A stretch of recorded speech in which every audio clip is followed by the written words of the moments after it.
fashion never stops. There's always a new product, the new opportunity.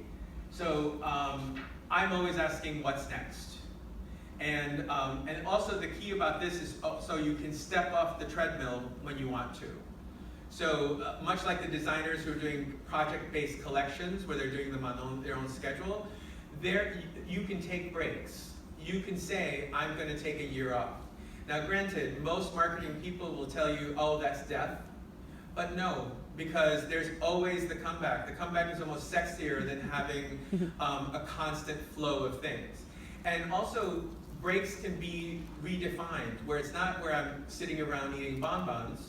I'm actually working on a whole other project, I'm researching, and my next collection is going to take 2 seasons to build, because that's how much I'm putting into it. So it's all about how you frame whatever it is that you want to do. 8. So Edith Head, fashion is a language. Some know it, some learn it, some never will like an instinct. And this is all about engineering your dreams. Fashion designers must be conversant in the new language of fashion, entertainment. Fashion has always enjoyed an element of theater, but the stakes have grown exponentially over the years. While true fans are happy to simply admire and appreciate a designer's work, most want and expect much, much more. Consumers are looking to be charmed by the clothes as well as the experiences built around them. And although this is now the norm, engineering entertaining interactions is by no means second nature for many designers. Preparing for these kinds of exchanges means acknowledging that an audience arrives with their own preconceived definition of fashion, just the way we do. Bridging the gap between the two depends upon how quickly we can communicate concepts, how authentically we can interact with our audience, how specifically we're able to customize those experiences, and in the end, how captivating our performance can be. And at this point in the book, I have a message for people regarding dreams. And it's perhaps the most dangerous myth of all is that you should follow your dreams. It's terrible advice. It is a passive position to willingly put yourself in. Dreams are wonderful things, but you don't want to relinquish your power and be led around by a dream. Please stop following your dreams. Start preparing for them instead. So it's, again, not that dreams are a bad thing, but the language we use reinforces how we act about it, and if we are saying we're following, then we are in a passive position. You want to take charge of those dreams. Those dreams mean something to you. So you want to be taking active steps towards making those dreams come true. A couple of quotes about this whole process. The creative act is not hanging on, but yielding to a new creative movement. Awe is what moves us forward. So in this respect, just like I said, stop a minute ago, I would say yield to the process. Fashion in the past meant conforming and losing oneself. Fashion in the present means being an individual and finding oneself. And this, again, plays with language. Everyone talks about defining ourselves, defining our voice. And I would encourage you not to worry so much about that, and instead take a journey of discovery. Be curious about things. All the things you find that keep your attention and keep you curious, that will be what defines your voice. The minute you box yourself in with your own definition of what you think your voice should be, you are closing off many, many possibilities. And Imran Ahmed from Business of Fashion, look at the way sports, music, and film have become driving forces of popular culture. Fashion is the fourth pillar.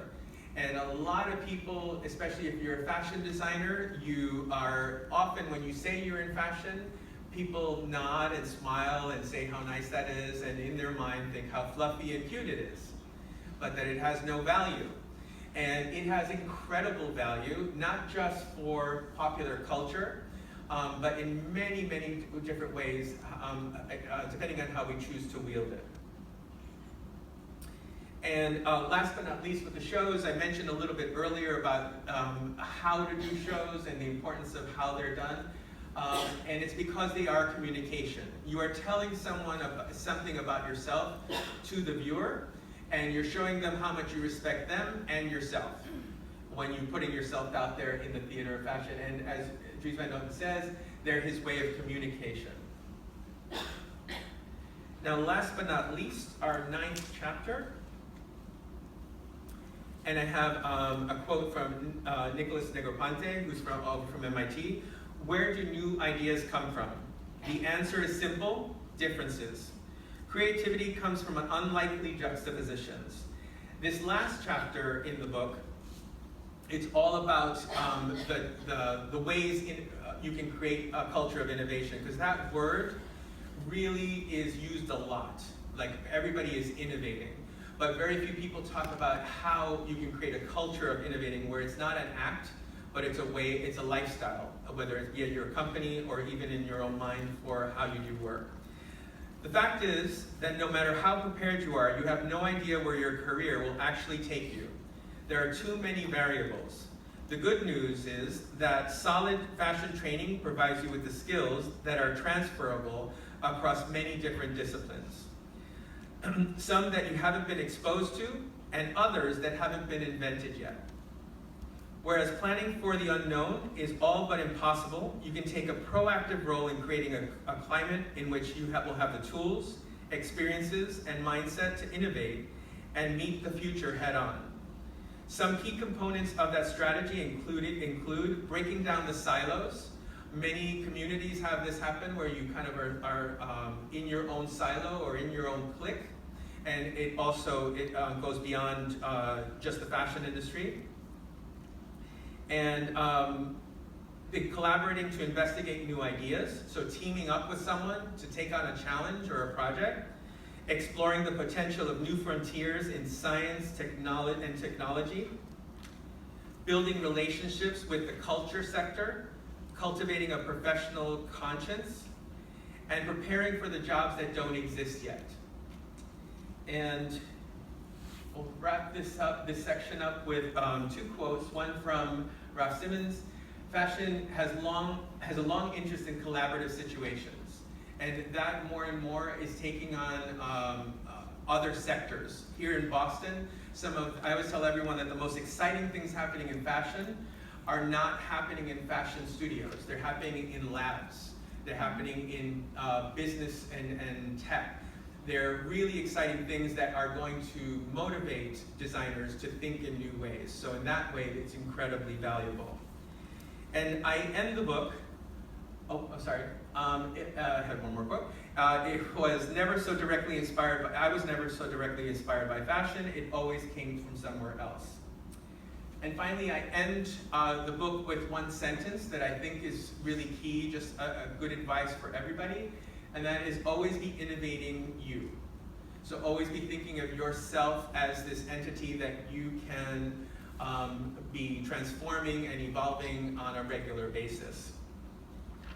And those are the excerpts from the book. And now what I'd like to do is kind of open it up to you. I'm here for you to answer any questions that you may have about what we heard, or questions you have about the industry that maybe weren't addressed. And we'll go from there. Okay. So